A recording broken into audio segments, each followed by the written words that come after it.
This is Rolly Grace, Assistant Professor, Department of Business Administration, Nirmala College for Women. This video is about the basic concepts of income tax. Introduction. Tax is a compulsory contribution or compulsory financial charge which has been imposed on the individual or organization by the central government. It acts as a source of revenue for the central government. The tax received from the individuals by the central government is spent for the common benefits of the society, economic growth and development. Taxes in India are classified into two: direct tax and indirect tax. Direct tax is a tax which is paid directly by the individual on the income earned. Indirect tax is a tax which is paid indirectly. For example, on the goods and services received or enjoyed by the individual. Indirect tax includes GST, customs duty, etc. Direct tax includes income tax. Now we are going to say about income tax. Income tax is a tax paid on income, gains or profits earned by an individual or a person. Income Tax Act was passed in the year 1961. It contains 298 sections and many subsections. Income Tax Act gives a detailed provision regarding applicability, basis of charge, heads of income, deduction, assumptions, etc. Annual Finance Act updates or amends the Income Tax Act 1961. Annual Finance Act it gives effects to the financial proposals by the government and finalizes the proposals such as introduction to certain sections, deletions of certain sections, rates of income tax, etc. Central Board of Direct Tax regulates the administration of the direct tax. Now we are going to see few terms in the income tax. The first one is assessee. Assessee means the person who is liable to pay tax.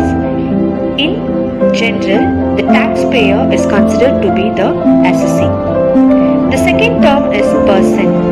The person here includes the individual, Hindu undivided family, the karta of the family, company, firm, local authority, association of person, body of individual. So, each and everyone here under the head person who receives an income are subjected to pay the income tax. And now we are going to say about the previous year and assessment year. Previous year means the income which is the income earned year. The year in which we earn the income is considered to be the previous year. Assessment year is the year where the year in which the income earned in the previous year is calculated or taken into consideration or computed for tax. So now residential status. The tax is levied based on the residential status of the individual. So the residential status is classified into two: resident and non-resident. So there are two basic conditions. If the individual satisfies the conditions, he is considered to be the resident, and if he does not satisfy the condition, he is considered to be the non-resident. The basic conditions are: first condition, the individual should stay in India during the previous year for 182 days or more. And the condition 2 is, the resident or the individual should stay in India for a period of 365 days or more in the 4 years preceding the relevant previous year or 60 days in the previous year. If the individual satisfies both the condition or any one of the condition, he is considered to be the resident. And if the individual does not satisfy both the conditions, he is considered to be the non-resident. And if we declare an individual to be the resident, we have to check to the status whether he is an ordinary resident or not ordinary resident. To become an ordinary resident, he has to satisfy these two additional conditions. The individual should stay in India 2 out of 10 years immediately preceding the financial year. or he should stay more than 730 days in the 7 years preceding the immediate financial year. If he satisfies these two conditions, he is considered to be the ordinary resident.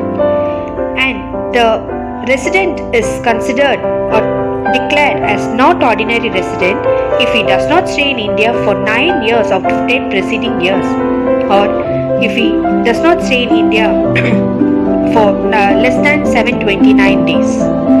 So, income tax is charged based on the residential status of the individual. Now, we are going to say about the features of income tax. Income tax is levied as per the constitutions of India by the central government. It is considered to be a direct tax which is imposed on person. Here, under the head person, it's included the individual, Hindu undivided family, firm, company, and etc. And the income tax is charged on the head salary, house property, business or profession, etc.